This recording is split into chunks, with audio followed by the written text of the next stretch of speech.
اسی کی محفل سوارتا ہوں، چراغ میرا ہے رات اس کی، اسی کی محفل سوارتا ہوں، چراغ میرا ہے رات اس کی، اسی کے مطلب کی کہہ رہا ہوں، زبان میری ہے بات اس کی۔ عزیزان ملت اسلامیہ، قبل اس کے گفتگو کا آغاز کیا جائے، سبھی حضرات جی لگا کر بلند آواز سے ہدیہ درود پیش کریں، آواز بلند پڑھیں، اللہم صلی علی سیدنا و شفیعنا و حبیبنا و مولانا محمد و بارک وسلم، صلو علیہ صلاۃ و سلام علیکہ یا رسول اللہ۔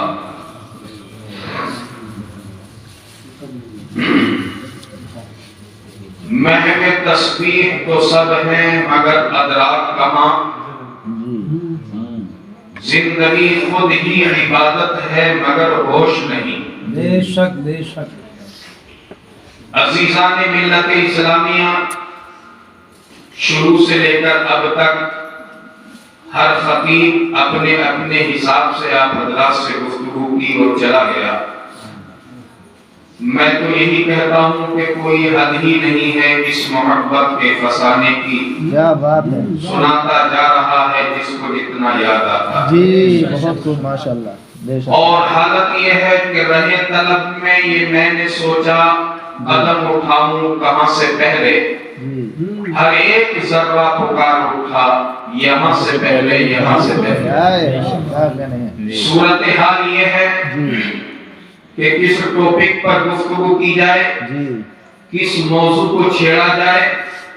آج کے اس دور کے اندر جس طرف بھی دیکھیے گا بس یہی نظر آتا ہے کہ جدھر بھی دیکھیے بکھرے ہیں تن کے آشیانے کے۔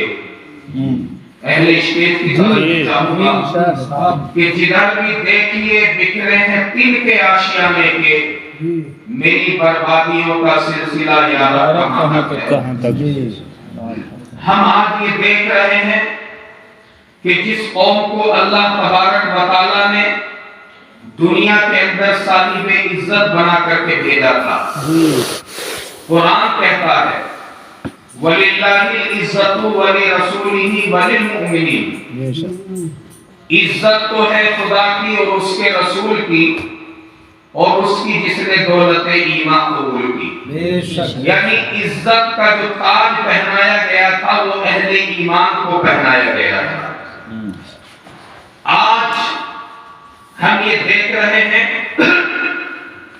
حضرت علامہ قاری رفاقت حسین صاحب نے آج جس نبض کے اوپر ہاتھ رکھا اور جو گفتگو ہمارے سامنے کی، واقعی اگر ہم اس چیز پر غور کر لیں تو ہماری پوری کی پوری زندگی آج اسلامی دائرے سے باہر نظر آتی ہے۔ اقبال کا شعر میں نے اپنی تقریر کا جو حصہ بنایا اور آپ کے سامنے کہا کہ محو تسبیح تو سب ہے مگر ادراک کہاں، زندگی خود ہی عبادت ہے مگر ہوش نہیں۔ بے شک بے شک۔ اگر آدمی صبح سے لے کر شام تک اپنا سفر حضور کی سنتوں کے سائے میں کرے تو اس کی زندگی کا ایک ایک گوشہ اور اس کی زندگی کا ایک ایک لمحہ عبادت بن سکتا ہے، بشرطے کہ یہ خیال و فکر بھی ہو کہ مجھے اپنے مولا کی رضا مطلوب ہے۔ بے شک بے شک۔ جو اللہ کی رضا کے لیے اللہ کی عزت اور اس کے حکم کی تابعداری کرے، یقیناً اللہ تبارک و تعالیٰ اس کو ایسا ہی کمال و عروج عطا کیا کرتا ہے۔ جناب بشر حافی علیہ الرحمہ جن کا واقعہ بڑا مشہور و معروف ہے، کتابوں میں ہے اور علماء سے آپ حضرات سنتے ہی رہتے ہیں۔ میں تمثیل کے طور پر عرض کیے دیتا ہوں کہ زندگی چاہے کتنی ہی گناہوں میں ڈوبی ہوئی کیوں نہ ہو، جی جس دن جس لمحہ اس کی زندگی کا سورج طلوع ہونا ہوتا ہے، اور جب اللہ تبارک و تعالیٰ اپنے اس بندے کو گناہوں کی دلدل سے نکال کر عزت کی سربلندی پر پہنچانا چاہتا ہے تو اس کی زندگی کا کوئی ایک کام ایسا ہو جاتا ہے جو اس کو زمین کی پستیوں سے اٹھا کر کے آسمان کی بلندیوں پر پہنچا دیا۔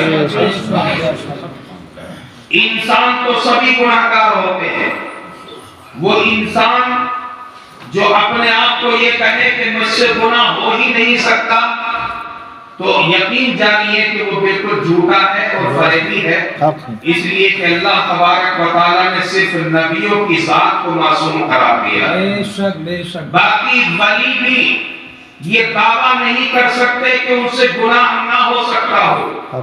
البتہ یہ بات ضرور ہے کہ مقام ولایت کی برکت سے اللہ تبارک و تعالیٰ ان کو محفوظ کر لیتا ہے۔ بے شک بے شک۔ حق جناب بشر حافی علیہ رحمہ توبہ سے پہلے کی واقعہ ہے ان کی زندگی کا کہ وہ گناہوں کے اندر لتڑے رہتے تھے، شرابوں کے اندر، کبابوں کے اندر ڈوبے ہوئے مست رہتے تھے، شرابوں کے کارخانے تھے، اپنے گھر پر شراب کشید کی جاتی تھی، دور چلتا تھا شراب کا، یاروں اصحاب جمع ہوتے تھے اور خوب رنگالیاں منائی جاتی تھی۔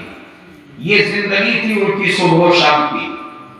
میں نے ایک واقعہ آپ حضرات کے سامنے اس لیے رکھا ہے تاکہ ہماری زندگی کو بدل دے۔ کوئی بھی واقعہ اگر ایسا ہو جائے تو سمجھتا ہوں میں کہ ہماری مجلس اور ہماری محفل کامیاب ہو سکتی ہے۔ بے شک بے شک۔ زندگیاں اس لیے بدلنے کا نام نہیں لیتی کہ ہمارے اوپر جو اس وقت موبائل کا بھوت سوار ہے، بچہ جس کا عادی ہو چکا ہے، ہر آدمی اس کی برائی بھی کرتا ہے، لیکن اتفاق یہ ہے کہ ہر آدمی اس کے اندر مبتلا نظر آتا ہے، اس سے بچنے کی کوئی صورت اور امکان نظر نہیں آتے۔ تو جو بیماری اتنی زیادہ پھیل چکی ہو کہ اب اس کے ختم ہونے کے امکان نہ ہو تو اس بیماری کے بچنے کا بس ایک ہی راستہ ہے کہ اس دل کے اندر خوف الہی پیدا کر دیا جائے۔ بے شک بے شک۔ دنیا کی کوئی پولیس اور دنیا کی کوئی حکومت اور دنیا کی بڑی سے بڑی طاقت جب انسان کو گناہ سے نہ روک سکے تو اس وقت میں اگر کوئی چیز انسان کو گناہ سے روکتی ہے تو وہ خوف الہی۔ بے شک بے جس دن کے اندر خوف الہی پیدا ہو جاتا ہے، ایک بزرگ نے کہا ہے کہ رات کا آخری پہر تھا اور رات کے آخری پہر جب میں اپنے گھر سے باہر نکلا تو میں نے دیکھا کہ کسی بیابان جنگل سے رونے کی آوازیں آ رہی تھی۔ میں اس آواز کی طرف لپک کر کے گیا کہ چل کر کے دیکھوں کہ رونے والا کون ہے اور اس صحرا کے اندر اس درد کے ساتھ کیوں رو رہا ہے۔ لہذا میں اس آواز کی طرف لپکا اور جب میں نے وہاں جا کر کے دیکھا تو مکانوں آبادی سے دور بیابان جنگلوں کے اندر ایک چھوٹا سا کمسن بچہ تھا۔ ہے آج تو ہمارے یہاں بچے تو کیا بڑے بوڑھوں کو بھی یہ شعور نہیں کہ وہ رات کے سناٹے میں اپنے مالک کے سامنے رو لیا کریں۔ اگر خدا کے سامنے رونے کا ہنر آ جائے تو میں سمجھتا ہوں کہ زندگی کامیاب بن سکتی ہے۔ ہم تو اپنے خوابگاہوں میں میٹھی نیند کے مزے لے رہے ہوتے ہیں، لیکن وہ بزرگ فرماتے ہیں کہ بیابان جنگل کے اندر ایک چھوٹا سا بچہ تھا جو زاروں قطار سجدے میں سر رکھ کر کے رو رہا تھا۔ میں وہاں پہنچا اور پہنچنے کے بعد میں اس کا بازو تھاما اور اس کو کھڑا کر کے کہنے لگا، بیٹا اس بیابان جنگل میں تجھے کیا شے ہے جو اس بے دردی کے ساتھ رونے کے لیے لے آئی ہے؟ کس چیز نے تجھے مجبور کر دیا؟ کس غم کی وجہ سے تو اس میں مبتلا ہو گیا؟ کیا فکر تجھے لاحق ہوئی؟ یہ تو تیرا بچپن تھا، کھیلنے کی عمر تھی، تو مزے کی نیند لے رہا ہوتا، تو اپنے گھر کے اندر سو رہا ہوتا، لیکن تو اس درد کے ساتھ یہاں آ کر کے رویا ہے۔ کون سی چیز ہے جو تجھے کھینچ کر کے لے آئی ہے؟ بچے نے کہا تھا کہ چچا جان مجھے ایک فکر لاحق ہوئی. دیکھیے توجہ سے سننا. طوفان نوح لانے سے اے آنکھ فائدہ، دو اشک ہی بہت ہے اگر کچھ اثر کرے. بے شک بے شک اگر آپ حضرات ایک بات بھی دل میں باندھ کر کے لے جائیں، گاٹھ میں باندھ کر کے لے جائیں تو وہ زندگی بدلنے کے لیے کافی ہے. اور اگر رات بھر آپ کے سامنے کتابوں کے دفتر الٹ دیے جائیں لیکن آپ نے اپنا دامن صاف کیا اور جھاڑ کر کے چلے گئے تو پھر کچھ ہاتھ لگنے والا نہیں. ان مجلسوں سے کچھ حاصل کرنا چاہیے. یہ ہمارے درس گاہیں ہیں. ہم جو مدرسوں کے اندر اب جا کر کے دین نہیں سیکھ سکتے تو وہ نوجوان، وہ بڑے بوڑھے کہ جو دنیا کی مصروفیات میں مصروف ہونے کے بعد اب کوئی دین سیکھنے کے لائق نہیں رہے، انہیں علماء کی محفل و مجلس نہیں ملتی، تو ان کے لیے مجلسیں غنیمت ہیں کہ یہاں سے کچھ دین کی باتیں سننے کے لیے مل جایا کرتی. میرے نبی نے فرمایا تھا کہ جب تم جنت کی کیاری سے گزرا کرو تو کچھ چر لیا کرو. سمجھ رہے ہیں آپ نے؟ یہ نبی کا فرمان ہے کہ جب کسی جنت کی کیاری سے گزرو تو کچھ چر لیا کرو. صحابہ نے پوچھا تھا اللہ کے رسول جنت کی کیاری کیا ہے؟ تو آپ نے فرمایا تھا دین کی محفلیں جنت کی کیاری ہیں. ان میں جب تم ہوتے ہو تو گویا جنت کی کیاری ہی کے اندر ہوتے ہو. اس لیے وہاں سے چرنا یہ ہے کہ کچھ دین کی باتیں اپنے پلے باندھ لیا کرو اور ان پر عمل کرنے کا عہد و پیمان بھی کر لیا. تو لہذا میں عرض کر رہا تھا کہ نبی رحمت صلی اللہ تعالی علیہ وسلم کا ایک چھوٹا سا عاشق بچہ بیابان جنگل کے اندر رو رہا تھا تو اس نے اپنے رونے کی، اپنے درد کی وجہ بیان کی اور اس نے کہا کہ میں اپنے گھر کے اندر بیٹھا ہوا تھا، میں نے گھر میں دیکھا کہ میری والدہ نے چولہے میں آگ لگانی شروع کی. آگ جلانے کے لیے جب میری والدہ بیٹھی تو وہ آگ لگانے کے لیے موٹی موٹی لکڑیاں چولہے کے اندر رکھنے لگی. اس نے بہت کوشش کی کہ آگ لگ جائے لیکن جتنی بھی تلیاں جلاتی تھی ان موٹی لکڑیوں کو آگ نہیں لگتی تھی. لہذا میں نے خیال کیا، میں دیکھتا رہا تو میری والدہ نے ان بڑی لکڑیوں کو جلانے کے لیے چھوٹی چھوٹی لکڑیاں، باریک باریک ٹہنیاں اکٹھی کی اور ان کو اکٹھا کرنے کے بعد ان موٹی لکڑیوں کے نیچے رکھ کر کے ان کو آگ لگائی. اور جب ان کو آگ لگانا شروع کی تو پہلے چھوٹی لکڑیاں جلنا شروع ہوئی، اس کے بعد میں بڑی لکڑیاں بھی جلنے لگی. تو لہذا میں یہ منظر دیکھ رہا تھا، مجھے خیال آیا اب بچے کا ذہن ہے جس ماحول میں رہتا ہے اسی طرف چلا جاتا ہے. ہم اپنے بچوں کو جس ماحول میں رکھتے ہیں تو بچے کی آنکھ کھلتی ہے تو موبائل ہاتھ میں ہوتا ہے جی. جب شام کو بستر پہ ماں لیٹتی ہے تو موبائل ہاتھ میں ہوتا ہے. لہذا ہماری کیفیت یہ بن رہی ہے کہ ماں اگر بچے کو دودھ پلا رہی ہے تو موبائل پر اپنی اسٹوری سنتے سنتے دودھ پلاتی ہے. صحیح فرمایا. لیکن بچوں کا حال یہ ہے، ایک بزرگ کا واقعہ ہے کہ ایک بیابان جنگل، ایک بستی کے اندر ایک بزرگ رہا کرتے تھے. ان کی بستی میں ایک بچہ پیدا ہوا اور اس بچے کی کیفیت یہ تھی کہ وہ 2 مہینے ہو گئے تھے لیکن برابر رو رہا تھا، چیخے مار کے روتا تھا، اس کا رونا بند نہیں ہوتا تھا. اتنا رونا دیکھ کر کے لوگ پریشان ہو گئے، طبیبوں کو بلایا، ڈاکٹروں کو بلایا، ہر چند اس کے علاج کی کوشش کی لیکن سب ناکام ہو کر کے واپس چلے گئے، لیکن بچے کا رونا بند نہیں. ایک مجذوب ولی اس علاقے میں رہتا تھا، اس کو جب پتا چلا کہ ایک بچہ ہے اور راتوں دن روتا ہے، جب وہ وہاں سے گزرے تو گزرنے کے وقت میں انہوں نے ایک نظر بچے کے اوپر ڈالی اور وہاں جانے کے بعد ایک نظر ڈالنے کے بعد کہا کہ یہ بچہ اللہ کا ہونے والا ولی ہے. فرمایا کہ وہ کیسے؟ تو کہنے لگے ہم تو اس کا علاج کراتے کراتے تھک گئے ہیں لیکن اس کو شفا نہیں ملتی، اس کا رونا بند نہیں ہوتا اور آپ کہہ رہے ہیں کہ یہ اللہ کا ولی ہے. انہوں نے فرمایا کہ ہاں یہ اللہ کا ولی ہے، اسے میرے قریب لاؤ. اور جب قریب لایا گیا تو آپ نے اس کے کان میں کچھ پڑھا اور دم کر دیا. جو 2 مہینے سے رونا بند نہیں ہوا تھا، ایک پھونک لگائی کہ رونا بند ہو گیا. اور بچہ خوشی کے ساتھ میں کھیلنے لگا. لوگوں نے معلوم کیا کہ اس کی وجہ کیا ہے, تو ولی نے جو وجہ بیان کی وہ سن لیجیے, توجہ کے لائق بات ہے. اسی کو میں کہہ رہا ہوں کہ ایک بات بھی اگر پلے باندھ لی تو کام بن سکتا ہے. آپ نے فرمایا تھا کہ یہ بچہ اللہ کا ولی ہے اس لیے کہ اس کی ماں جتنے دن تک اس کے پیٹ, ماں کے پیٹ میں یہ بچہ تھا, تو اس کی ماں روزانہ قرآن پڑھا کرتی تھی. یہ قرآن سنتے سنتے اتنا عادی ہو گیا کہ جب تک یہ قرآن نہیں سنتا تھا اس کو چین نہیں آتا تھا. اس کی ولادت ہو گئی اور اس کی ماں حالت زچگی میں چلی گئی. اب حالت زچگی میں ماں قرآن نہیں پڑھ سکتی, وہ ناپاکی کا زمانہ ہوتا ہے. جب ناپاکی کے زمانے میں ماں نے قرآن نہیں پڑھا اور بچے کو قرآن سننے کے لیے نہیں ملا, تو بچے کی رضا اسے نہیں ملی, اس لیے برابر ہو رہا تھا. اور اس کے بعد میں نے ایک قرآن کا لفظ اس کے کان میں پڑھ کر کے دم کیا ہے, تو بچے کی رضا مل گئی ہے, اس لیے اس کا رونا بند ہو گیا. حضرات محترم ذرا غور تو فرمائیے گا, آپ توجہ تو کیجئے کہ ہمارے گھروں کا ماحول کیا ہے, ہم کیسی زندگی گزار رہے ہیں اور ہم کس ماحول میں جی رہے ہیں.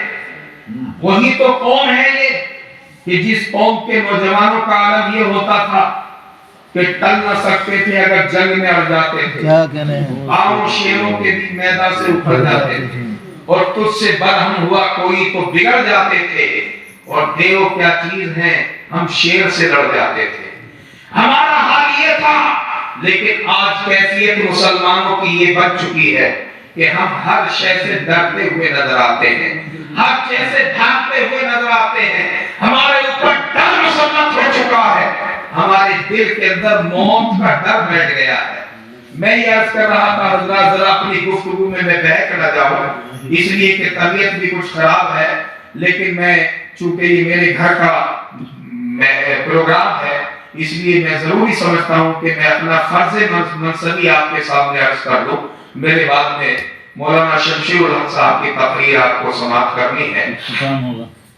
تو یہ میں آپ کو بتا رہا ہوں کہ وہ بچہ یہ بیان کر رہا ہے اپنے بزرگ سے کہ میں نے اس لیے یہ منظر دیکھا اپنے گھر کا کہ میری ماں نے چھوٹی لکڑیوں کو جلایا, وہ جلنے لگی, پھر بڑی لکڑیاں بھی جلنے لگی. تو میں نے سنا ہے کہ جہنم کے اندر میرا رب تبارک و تعالی حامان, شداد, نمرود, فرعون بڑے بڑے کافروں کو ڈالے گا.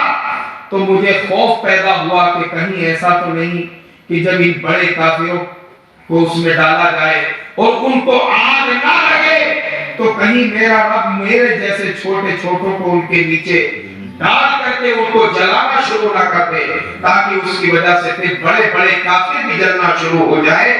یہ فکر ہے مجھے کہ جو گھر کی آبادی سے اپنے بستر کو چھوڑ کر, اپنے گھر کو چھوڑ کر کے جنگل میں لائی ہے, اور میں یہاں آ کر کے آخرت کے خوف کی وجہ سے ہو رہا ہوں. میرے بھائیوں, آپ بتلاؤ, خدا کی قسم آپ بتاؤ کہ کیا کوئی رات ہماری زندگی میں ایسی آئی ہے کہ جس رات میں ہمیں اس خوف کی وجہ سے راتوں کو رلانے کے لیے مجبور کر دیا ہو کہ بستر چھوڑ کے ہم نے مصلی بچھایا ہو اور وہاں کھڑے ہو کر کے اس ڈر کی وجہ سے روئے ہو کہ ہمارے مرنے کے بعد کہیں اللہ تبارک و تعالی ہمیں جہنم کا ایندھن نہ بنا دے. یہ یقین کی کمزوری نہیں ہے تو کیا ہے, یہ ایمان کی کمزوری نہیں ہے تو کیا ہے کہ اتنی تقریریں ہوتی ہیں, اتنے علماء بلائے جاتے ہیں, اتنے جلسے ہوتے ہیں, لیکن اس کے باوجود ہمارے دل کا ڈر پیدا نہیں ہوتا, ہمارے دل کا خوف نہیں جاگتا, ہمارے دل کی کیفیت نہیں بدلتی, ہمیں قبر کا خیال نہیں آتا, ہمیں حشر کا خیال نہیں آتا. ہم رات کو سوتے ہیں تو دن چڑھے تک سوتے رہ جاتے ہیں, ہمیں اللہ کا خوف نہیں جگاتا. یہ وجہ یہ ہے کہ ہم نے یہ سمجھ رکھا ہے کہ زندگی بس اسی کا نام ہے کہ دنیا میں آئے اور آنے کے بعد میں کھایا پیا پہنا موج اڑائی مرے اور جا کر کے قبرستان میں سو گئے. آپ کو معلوم نہیں کہ جو قبرستان میں چلے گئے ہیں اب ذرا ان سے جا کر کے پوچھو کہ تمہارا حال کیا ہے۔ وہی لوگ کہ جن کے جسم کو دھونے کے لیے 100 روپے کے صابن لگائے جاتے ہیں، چہرے کو نکھارنے کے لیے قیمتی کریمیں استعمال کی جاتی تھی، جسم کو آراستہ کرنے کے لیے قیمتی لباس پہنایا جاتا تھا، لیکن آج اس بدن کا کیا حال ہے؟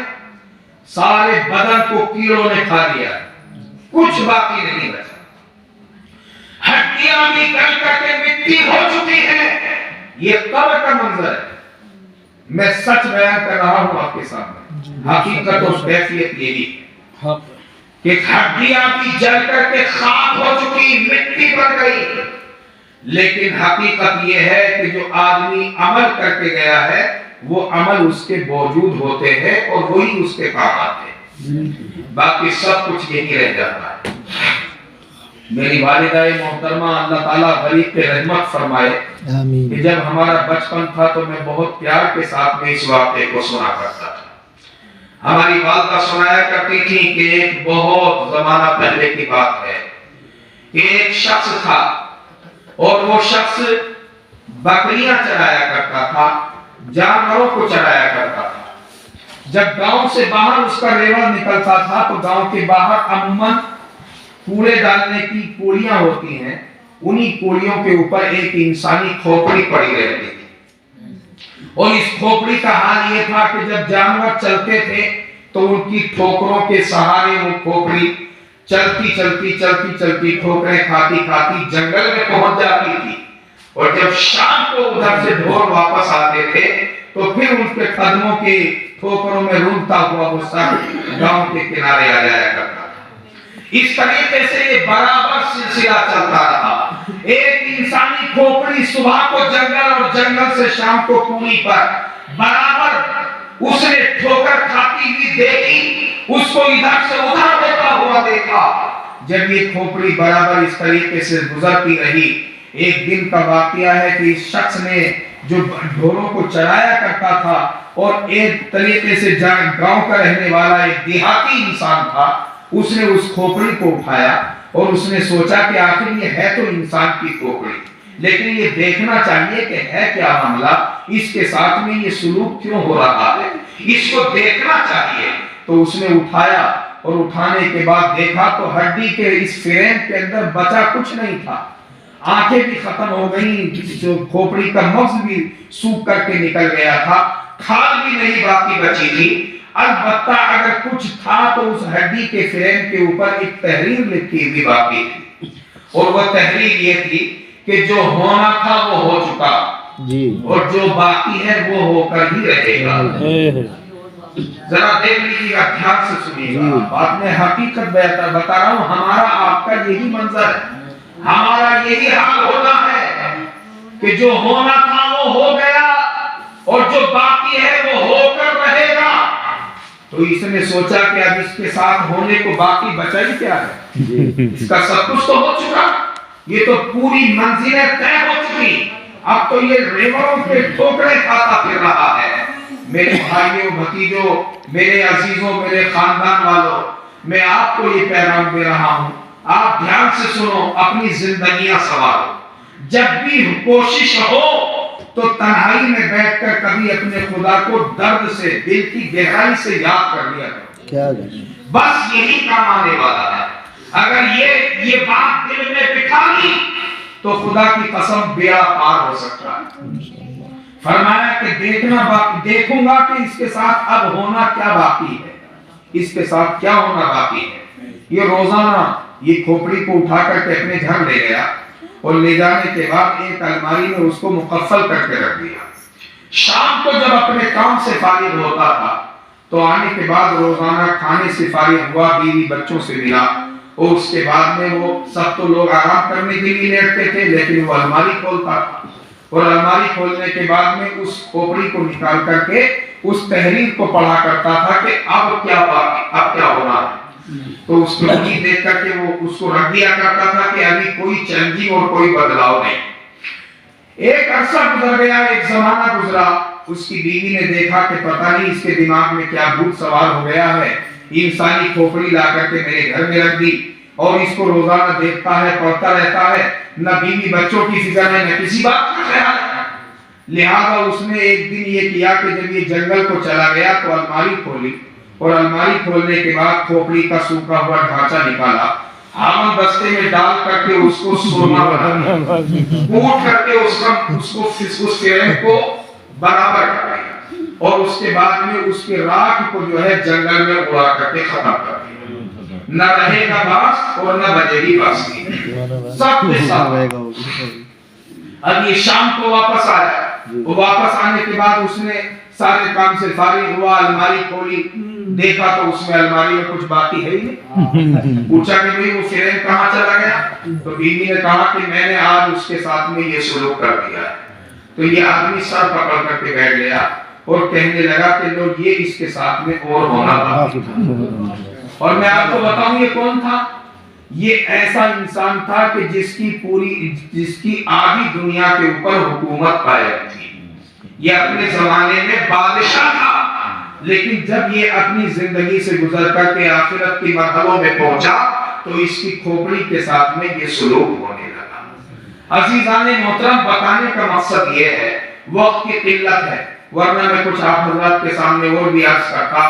میں بتانا یہ چاہتا ہوں کہ اپنی زندگی کا جو انجام ہے اس کی فکر ہر آدمی کو ضرور کرنی چاہیے۔ ہمارے علماء کہتے ہیں اس کو محاسبہ، اس کے لیے کسی عالم کی ضرورت نہیں، کسی تقریر کی ضرورت نہیں، کسی ڈرانے والے کی ضرورت نہیں ہے، بس صبح سے لے کر شام تک کا روزانہ اپنا حساب کر لو بیٹھ کر کے شام کو اپنے بستر پہ کہ آج میں نے کتنوں کو ستایا، کتنوں کو میں نے گالی دی، کتنا میں نے جھوٹ بولا، کتنا میں نے حرام کمایا، کتنے لوگوں کے دل دکھائے، اس کا محاسبہ کر لو۔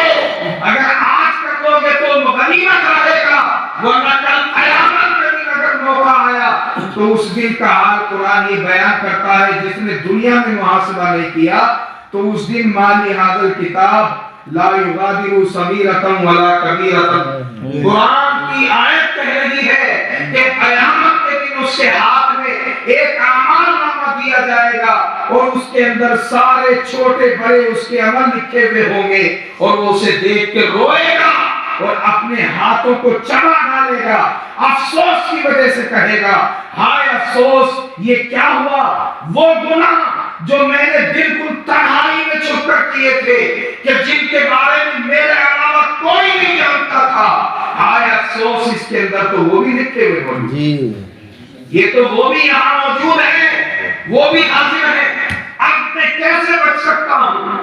تو قیامت کے دن آج لے، اعلیٰ حضرت فرماتے ہیں آج لے ان کی پناہ، آج مدد مانگ ان سے، کل نہ مانیں گے قیامت میں اگر مانتے ہیں۔ آج محاسبہ کیجئے۔ یہ یاد رکھیے گا کہ علماء کرام نے جو واقعات لکھے ہیں یہ ہمارے آپ کے مطلب کے لیے ہے۔ ایک بزرگ فرماتے ہیں کہ ایک استاد کے پاس میں چند بچے تھے، اور وہ بچے ایسے تھے کہ روزانہ ان کے پاس تعلیم حاصل کرنے کے لیے آیا کرتے تھے۔ ایک بچہ ان میں ایسا تھا کہ جس نے یہ ضد کر رکھی تھی کہ استاد جی یہ بتلائیے کہ قیامت کے دن حساب و کتاب کا منظر کیا ہو۔ آج تو بڑے بوڑھوں کو فکر نہیں کہ حساب و کتاب کا کیا ہونا ہے، سب کچھ جو ہے دنیا کے اوپر لگا ہوا ہے۔ ہر آدمی اسی تگ و دو میں ہے کہ بڑھاپا آ گیا، سفیدی بالوں میں اتر آئی، پاؤں سے چلا نہیں جاتا، کمر کمزور ہو گئی، نگاہ کمزور ہو گئی، لیکن جینے کی تمنا پھر بھی رکھتا ہے۔ سوچتا یہ ہے کہ ابھی کچھ اور جی لوں، بچوں کے میں نے شادی کیا دیکھ لیے تو اب پوتی پوتے ہیں، اب ان کو بھی دیکھ لوں ذرا پھلتا پھولتا ہو۔ مطلب یہ ہے کہ ہر دکھ جھیلنے کے لیے تیار ہے لیکن مرنے کے لیے راضی نہیں۔ زبردستی اگر چلا جائے تو دوسری بات ہے، اپنی خوشی سے جانے کے لیے تیار نہیں۔ تو لہذا حال یہ ہے، تو یہ بچہ تھا اور یہ بچہ روزانہ استاد سے مکتب کے اندر یہ کہا کرتا تھا کہ استاد یہ بتلائیے کہ حساب و کتاب کا منظر کیا ہے۔ وہ حساب و کتاب جس کے بارے میں علماء فرماتے ہیں قرآن کے اندر آتا ہے، حدیث میں آتا ہے، اس کا کیا حال ہوگا؟ تو استاد جی کہتے تھے کہ کسی دن بتا دیں۔ ایک دن ایسا ہوا کہ ایک ہفتے کی چھٹی پڑ رہی تھی، مکتب بند ہونے والا تھا۔ استاد جی نے بچوں کو قریب بلایا اور بلانے کے بعد انہوں نے ہر بچے کو کچھ پیسے بانٹے۔ ایک بچے کو 5 روپے دیے، ایک کو 10 روپے دیے، ایک کو 20 روپے دیے، ایک کو 50 روپے، ایک کو 70 روپے۔ اس طریقے سے بچوں میں 100 روپے ایک بچے کو دیے۔ اس طرح تقسیم کر دیے سب کے اوپر، اور تقسیم کرنے کے بعد آپ نے چھٹی کی۔ بچوں ایک ہفتے کی چھٹی ہے، اب ایک ہفتے کے بعد میں ہماری تمہاری ملاقات ہوگی۔ بچے اپنے گھروں کو واپس چلے گئے۔ واپس جانے کے بعد میں جب مکتب کھلا، ایک ہفتہ گزر گیا، اور جب بچے واپس آئے تو استاد نے ان بچوں کو اٹھایا اور لینے کے بعد میں ایک مطبخ کے اوپر، جہاں ایک ہوٹل تھا، ہوٹل پر ایک تندور لگا ہوا تھا، تندور کے اوپر پہنچے اور استاد نے 1 منٹ میں بات سمجھا دی۔ جو تقریر لمبی بھی ہماری سمجھ میں نہیں آتی، استاد نے 1 منٹ میں سمجھا دی۔ وہاں لے کر پہنچے اور لے جانے کے بعد میں کرسی پر اپنے آپ بیٹھ گئے۔ ایک بچے کو بلایا اور بلانے کے بعد میں ان سے کہا کہ اس تندور کے اوپر کھڑے ہو جاؤ اور کھڑے ہو کر کے ان پیسوں کا حساب سناؤ جو ہم نے تمہیں خرچ کرنے کے لیے دیے۔ اب یہ جو سب سے مطلوب، سب سے محبوب بچہ تھا اور جو استاد کا بڑا قریب تھا اور جسے یہ فکر تھی کہ قیامت میں حساب و کتاب کس طرح ہوگا، اسے اتفاق یہ ہے کہ استاد نے پیسے بہت تھوڑے دیے تھے، تو اسے پورے ہفتے یہی غم ستا رہا تھا کہ استاد نے انہیں اتنے دیے، مجھے سب سے کم دیے۔ لیکن اس فکر کی وجہ سے ایک ہفتہ رنج و غم میں گزرا۔ لیکن آج جب حساب سنانے کا نمبر آیا تو سارے بچے جب تندور پر کھڑے ہوئے، انہیں پتا تو تھا نہیں کہ حساب بھی دینا ہے، لیکن گرم تندور کے اوپر کھڑے ہو کر کے جب حساب سنانا شروع کیا تو جس بچے کے جتنے زیادہ پیسے تھے وہ اتنا ہی سوچ کر کے بول رہا تھا، کیونکہ خرچ کرنے کے بعد میں لکھے تو تھے نہیں، یاد بھی نہیں تھا کہ کون سا پیسہ کہاں خرچ کیا۔ تو اب وہ یاد کرتا تھا اتنے کی ٹافی کھائی اور اتنے کی آئس کریم لی اور اتنے کا یہ کرا، اتنے کا وہ کیا۔ بتاتے بتاتے اتنا حساب یاد نہیں آتا تھا کہ پاؤں میں آملے پڑنے شروع ہو جاتے تھے، پاؤں گرم پڑ جاتے تھے۔ اس طریقے سے بڑی مشقتوں کے بعد حساب ہوا۔ لیکن جس بچے کو سب سے تھوڑے پیسے دیے تھے، 3 روپے دیے تھے، اس بچے کو جب کھڑا کیا گیا تو اس نے 1 منٹ میں اپنا حساب سنا کر کے بات ختم کر دی اور اتر کر کے نیچے کھڑا ہو گیا۔ آپ نے فرمایا کہ میرے بچوں، تم یہ کہتے تھے کہ مجھے حساب و کتاب قیامت کا سنا دو، کیسا ہوگا حساب و کتاب کا؟ یہ منظر ہوگا، اس کو دیکھ لو اور اس کو سمجھ لو۔ قیامت کی تیاری اسی طریقے سے کرو کہ جس طریقے سے آج میں نے تمہیں پریکٹیکل کرایا ہے۔ تو وہ بچہ بہت خوش ہوا کہ جسے کم سے کم پیسے ملے تھے کہ بھئی اتنا آسان ہو گیا میرے لیے کہ میں نے چند منٹ میں سنا دیا، اور جس کے پاس بے حساب پیسے تھے اس کو سنانے کی بڑی فکر دامن گیر ہو گئی۔ میرے عزیز بھائیوں، میرے دوستوں، بتانے کا مقصد یہ ہے کہ ساری چیزیں جو میں نے ابھی بتایا تھا نا آپ سے کہ محو تصویر تو سب ہے مگر ادراک کہاں، زندگی خود ہی عبادت ہے مگر ہوش نہیں۔ ہمیں سمجھ میں نہیں آتا، ورنہ تو ایک ایک لمحے میں، ایک ایک قدم کے اوپر اللہ تبارک و تعالیٰ کی وحدانیت ہمیں پکار کے بتا رہی ہے کہ رب تبارک و تعالیٰ کی بارگاہ میں کس طریقے سے حاضری ہونی ہے اور کس طریقے سے اپنا حساب سنانا ہے۔ تو موت ایک ایسا اٹوٹ فیصلہ ہے جس سے انکار نہیں کیا جا سکتا۔ ہر جگہ کتنے لوگ ہمارے قریب تھے، ہمارے گھروں میں کتنے عزیز تھے ہمارے، لیکن آج وہ یہاں سے چلے گئے تو ایسا لگتا ہے جیسے کبھی دنیا میں تھے ہی نہیں، کبھی موجود ہی نہیں تھے۔ کسی نے کہا تھا کہ اب ان سے ملنا جلنا بھی آسان نہیں رہا، یاروں نے بہت دور بسائی ہیں بستیاں۔ اب وہ سب چلے گئے، لیکن اگر کوئی چیز باقی ہے تو انسان کا عمل باقی رہ جاتا ہے۔ جو کچھ بھی وہ کر کے جاتا ہے وہ اس کے پلے میں رہتا ہے اور وہی اس کے کام آتا ہے۔ لہذا اپنے عمل اچھے کر لیے جائیں۔ ایک تو یہ ہے کہ اپنی ذات سے کسی کو تکلیف نہ دی جائے، یہ سب سے بڑا عمل ہے۔ چونکہ اللہ تبارک و تعالیٰ کے محبوب نے فرمایا کہ کسی کو ایذا دینا، کسی کو تکلیف پہنچانا، کسی کا دل دکھانا، یہ سب سے بڑا گناہ ہے۔ اس لیے کہ اللہ تبارک و تعالیٰ کے یہاں رب تبارک و تعالیٰ اپنے حق تو معاف کر دے گا، لیکن بندوں کے حقوق جب تک معاف نہیں ہوں گے جب تک بندہ خود معاف نہ کرے. لیکن اللہ جس سے راضی ہو جائے, اگر اللہ راضی ہو گیا کہ رب تبارک و تعالیٰ آپ کو بخشنا چاہتا ہے تو حقوق والوں کو بھی اللہ راضی کر دے گا کہ وہ اپنے حق بھی معاف کر دیں. یہ اللہ ہی دل میں ڈالتا ہے. تو اللہ تعالیٰ کا یقین دل کے اندر مضبوط ہونا چاہیے. ہمارا یقین کمزور ہے, ہم اللہ تبارک و تعالیٰ کو مانتے تو ہیں لیکن اللہ کی بات کو ماننے کے لیے تیار نہیں.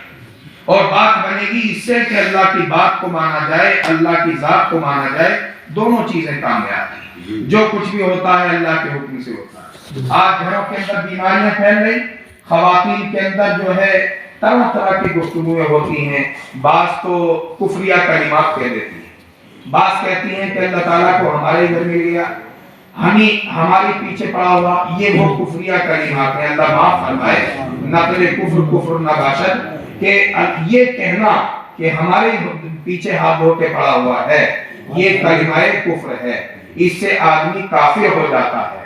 اگر اس نے کلمہ دوبارہ نہیں پڑھا, اس گناہ سے توبہ نہیں کی اور ایسے ہی مر گیا تو کوئی نماز قبول نہیں, کوئی عمل قبول نہیں, بلکہ وہ کافر ہی ہو کر کے دنیا سے جائے گا. اس لیے چاہیے کہ اللہ سے ہر حال میں ڈرا کرے اور اللہ کی بارگاہ میں کبھی ایسے کلمات نہ بولے کہ جس کی وجہ سے کفر عائد ہو جائے. ایمان اگر بچ گیا تو سب کچھ آسان ہے, اور ایمان اگر رخصت ہو گیا تو پھر دنیا میں چاہے کتنے ہی عمل کر لے اس کے کسی کام نہیں آنے والے. عمل تو اس وقت مفید ہے جب ایمان سلامت ہے. ایمان کے بغیر کوئی عمل معتبر نہیں, نمازیں بھی معتبر نہیں. ایک آدمی ہے کہ جو ابھی ایمان لایا, ابھی تازہ مسلمان ہوا, اور ایک بھی نماز نہیں پڑھی, ایک بھی حج نہیں کیا, ایک بھی روزہ نہیں رکھا, ایک دن قرآن کی تلاوت نہیں کی, کوئی صدقہ خیرات نہیں کیا, ایمان لایا اور ایمان کا کلمہ پڑھنے کے بعد میں مر گیا تو سیدھا جنت میں جائے. چاہے کتنے ہی گناہ کیے تھے ایمان سے پہلے, لیکن کلمہ پڑھنے کے بعد جب داخل اسلام ہو گیا تو ایمان کے دائرے میں آ گیا, اب جنتی ہو گیا, جنت کا مستحق ہو گیا. ایک وہ آدمی ہے کہ جو تھا تو پیدائشی مسلمان لیکن کبھی کلمہ کفر زبان سے بے دھیانی میں نکل گیا. کھیتوں کے اندر پیداوار ہوتی ہے نا, کسان بھائی ہیں ہمارے, تو دوسرے کے ایک ہی ڈول ہے, ایک ہی بورنگ سے پانی لگا اور اس نے بھی وہی دوائیں لگائی, آپ نے بھی وہی دوائیں لگائی. کسی کے کھیت میں زیادہ پیدا ہو گیا, کسی میں کم ہو گیا, ہوتا ہے نہیں ہوتا. اب اللہ کی اس تقسیم کے اوپر آپ راضی نہیں ہیں, اللہ کی اس تقسیم پر کہ اسے زیادہ مل گیا ہمیں کم مل گیا.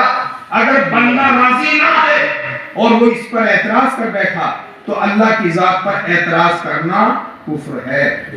اب کافر ہو گیا, اور کافر ہونے کے بعد میں اب اس کے سارے پچھلے عمل برباد ہو گئے, اس کے سارے عمل برباد ہو گئے. جب تک دوبارہ توبہ نہ کرے, اگر نکاح والا ہے تو دوبارہ نکاح بھی کرے, تجدید نکاح بھی کرے. اب تو تجدید ایمان اور تجدید نکاح وہابی اور دیوبندیوں کے لیے رہ گیا ہے, باقی مومن بھائیوں کے لیے تو ضروری نہیں ہے کچھ بھی باتیں. جی صحیح بات. بس ایک ہی موڑ آتا ہے ہماری زندگی کہ اگر صاحب وہابی کی نماز جنازہ پڑھ لی, چلو آپ مسلمان ہو. وہابی کی نماز نکاح پڑھا دیا, چلو دوبارہ کلمہ پڑھو, دوبارہ نکاح پڑھو. میں یہ اس سے اختلاف نہیں کر رہا, لیکن اور بھی تو موقع ہیں کہ جن موقعوں پر ایمان چلا جاتا ہے ان کی پرواہ کب کرتے ہیں آپ, ان موقعوں پر آپ کب دھیان دیتے ہیں. کوئی آدمی نماز نہیں پڑھتا, کسی نے اسے دعوت دی کہ بھائی نماز پڑھ لیا کرو, وہ جواب دیتا میاں تمہیں دیکھ لیں گے, تمہیں دیکھ لیں گے, تمہیں جنت میں چلے جائیو اور ہم جہنم میں چلے جائیں گے. یہ کلمہ کفر ہے. علماء بیٹھے ہیں, وہ کیا ہوا کہ وہ جرأت دکھا رہا ہے, بہادری دکھا رہا ہے اللہ تعالیٰ کے سامنے کہ تم ہی جنت میں چلے جائیں. کافر ہو گیا. جب تک کلمہ نہ پڑھے گا مومن نہیں ہو سکتا. جب تک نکاح نہ پڑھوائے گا اس کی بیوی زندگی بھر اس کے اوپر حرام ہو گئی. یہ مسائل بھی بیان ہونے چاہیے. جی ان کے بارے میں بھی بتانا چاہیے. کتنے لوگ ہیں ایسے کہ جو نکاح کرنے کے بعد میں نہ جانے کتنی مرتبہ اپنی بیویوں کو لڑائی کے اندر طلاق بائینہ کے الفاظ کہہ بیٹھے, اور طلاق ہو گئی. طلاق بائنہ وہ ہے کہ ایک مرتبہ اگر کہہ دیا تو نکاح ٹوٹ گیا.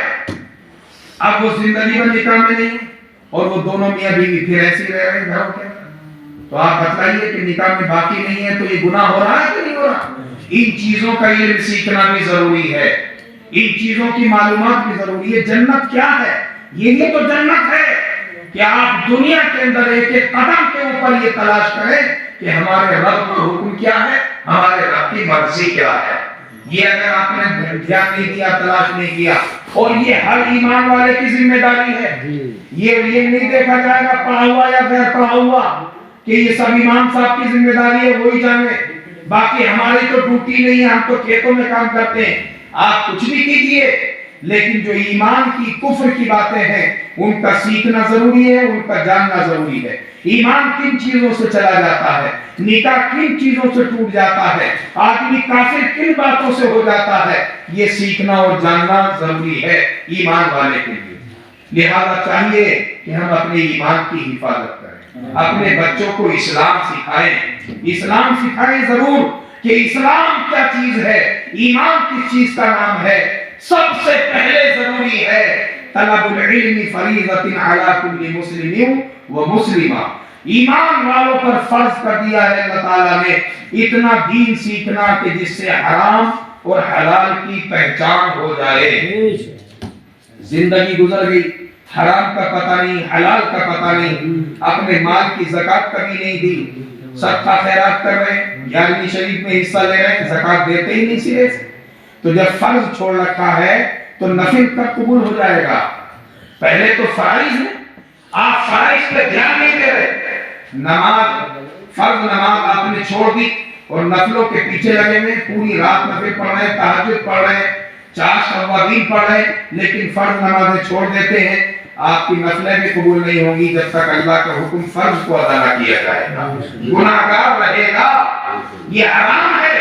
اور فرض کا ترک کرنا یہ ایسا جرم ہے کہ اس کی معافی نہیں ہو سکتی. میں ضروری سمجھتا تھا ان باتوں کو بھی میں نے آپ کے سامنے عرض کر دی. ایمان و یقین کا بچانا, اسلام کا بچانا, اپنے ایمان کا بچانا سب سے زیادہ ضروری چیز ہے. ایمان سلامت ہے تو سب کچھ سلامت ہے, اور ایمان چلا گیا تو پھر دنیا میں بچا کچھ نہیں, آخرت کے لیے کچھ بھی نہیں رہا, بالکل تہی دامن ہو گیا. حضور پاک صلی اللہ تعالی علیہ وسلم کا فرمان ہے مفلس ہے وہ آدمی, سب سے زیادہ مفلس, غریب, تنگ دست وہ آدمی ہے کہ قیامت کے دن بہت نیکیاں لے کر کے آیا تھا لیکن حقدار تقسیم کر کے بانٹ کر کے لے گئے اور اب اس کے پلے کچھ بھی نہیں بچا. تو اپنی فکر کرنی چاہیے. بہت بے شمار واقعات ہیں اس سلسلے میں. مولانا کی تقریر آپ سماعت کیجیے, اللہ تعالیٰ آپ کی ہوگی بس ان پر ہمیں عمل کی توفیق عطا فرمائے. میں نے پہلے بھی کہا تھا کہ طوفان نوح لانے سے اے آنکھ فائدہ دو اشک ہی بہت ہے اگر کچھ اثر کرے. ہمیں چاہیے کہ تھوڑی بات کو سن کر کے جو کام کی بات ہو, ایمان کی بات ہو, اس کو بالکل یاد کر لیں اور کل سے یہ طے کر لیں کہ اس پر ضروری ہی عمل کرنا ہے. اس میں نے سب سے زیادہ ضروری بات یہ ایمان کی بتائی ہے. کلمہ کفر بولنے سے اپنی زبان کو روکنا ہے. اپنی زبان پر خوف الہی کا تالا لگا لیجیے. کسی سے مت ڈرو مگر اللہ سے ڈرو, کیونکہ ایک بھی زبان سے لفظ نکل رہا ہے نا, بہت سارے سورما ہیں تو سینے کے بٹن کھول کے کہتے ہیں ہم کسی سے ڈرنے والے نہیں, ہم کسی سے نہیں ڈرتے. کھلا سڑک پہ کھڑے ہو کے لوگوں کو گالیاں بکتا ہے. کسی سے ڈرے یا نہ ڈرے لیکن اللہ سے ڈرنے کی ضرورت ہے. اس لیے کہ آپ جس کو بھی گالی بک رہے ہیں اللہ دیکھ رہا ہے. آپ کسی کے دل دکھا رہے ہیں اللہ دیکھ رہا ہے. آپ نے کسی کے کھیت میں نقصان کیا ہے اللہ دیکھ رہا ہے. آپ نے کسی کا حق مارا ہے اللہ کو خبر ہے. یہی تو وجہ ہے کہ حضرت فاروق اعظم رضی اللہ تعالیٰ عنہ کے زمانے خلافت میں آپ مدینے کی گلیوں کے چکر لگا رہے تھے تو ایک خاتون نے اپنے گھر کے اندر اپنی بیٹی کو جگایا صبح صادق کے وقت میں اور کہا بیٹی اٹھو, اور اٹھنے کے بعد ذرا جلدی سے دودھ میں تھوڑا سا پانی ملا دو, دودھ یہ آتا ہوگا. تو بیٹی نے کہا تھا یقین ایسا بنا دو اپنے گھروں تب جنت ملے گی. تو ایسا یقین پیدا ہو گیا تھا صحابہ کرام کا کہ بیٹی نے کہا کہ امی تمہیں معلوم نہیں ہے خلیفۃ المسلمین کا حکم ہے کہ دودھ میں پانی ملا کر کے نہ بیچا کرو. ایمان والا بندہ جو دودھ کا یا کسی بھی کوئی بھی کاروبار کرتا ہے تو وہ پانی تو خوب ملاتا ہے لیکن پھر بعد میں سنت سمجھ کے پانی پیتا بیٹھتے ہیں کہ بیٹھ کے پینا سنت ہے، لیکن وہ بھی تو کوئی چیز ہے جو ملانے سے روکا گیا۔ تو بڑے گناہ کو کرنے کے لیے آپ بالکل جری ہیں، دلیر ہیں، اور چھوٹی چھوٹی باتوں کو لے کر کے آپ سمجھ رہے ہیں کہ میں نے دین کا کام کر لیا۔ بیٹی نے کہا تھا کہ خلیفہ کا حکم ہے، ماں نے کہا کہ بیٹی خلیفہ اس وقت تھوڑی دیکھ رہے ہیں، وہ تو اپنے گھر میں ہوں گے، تو اس نے کہا کہ اماں خلیفہ دیکھے یا نہ دیکھے لیکن اللہ تو دیکھ رہا ہے۔ یہ یقین پیدا ہو، یہ یقین ہونا چاہیے۔ اور کوئی آدمی کہتا ہے ہم نے تو کبھی گناہ کیا ہی نہیں، ہم تو کبھی کسی سے ڈرتے ہی نہیں۔ آپ اس لیے نہیں ڈرتے کہ آپ نے اللہ سے ڈرنا چھوڑ دیا۔ جی جب آپ اللہ سے ڈرنا شروع ہو جائیں گے نا تو پھر ہر کام کرنے سے پہلے ڈریں، ہر قدم اٹھانے سے پہلے ڈریں۔ ہم نے یہ دیکھ رکھا ہے آج کے زمانے میں، ہمارے حاجی جی بتا رہے تھے ایک موت ایسی ہو گئی کہ پارک میں ٹہلنے کے لیے گئے، انتقال ہو گیا ہے۔ تو ابھی کوئی پتہ تھوڑی ہے کہ ہم یہاں سے اٹھ کر کے بستر تک جائیں گے کہ نہیں جائیں گے، تو پھر فکر کیوں نہیں ہے ہمیں؟ مرنے کے پتہ ہے کہ مرنا ہے لیکن تیاری کیوں نہیں کرتے اس کی؟ میرے بھائی، یہ میلاد شریف کا مقصد ہے، یہ مجلسوں کا مطلب ہے، یہ ہماری درسگاہیں ہیں، یہ ہمارے ٹیوشن ہیں کہ جہاں ہم بیٹھ کر کے درس لے رہے ہیں۔ ہم حضور کی ایک حدیث سنیں تو گانٹ میں باندھ لیں، ہم اپنی آخرت کو، قبر کو دھیان میں رکھ کر کے اس کی فکر میں لگے رہیں کہ ہمیں کسی کا حق نہیں مارنا، کسی نے ہمارا حق مارا ہے تو ہمیں خدا کے لیے اسے معاف کر دینا ہے، لیکن کسی کا حق مارنا نہیں ہے، اس لیے کہ اللہ نے منع کیا ہے، اللہ کے نبی نے منع فرمایا ہے۔ وآخر دعوانا الحمدللہ رب العالمین۔ السلام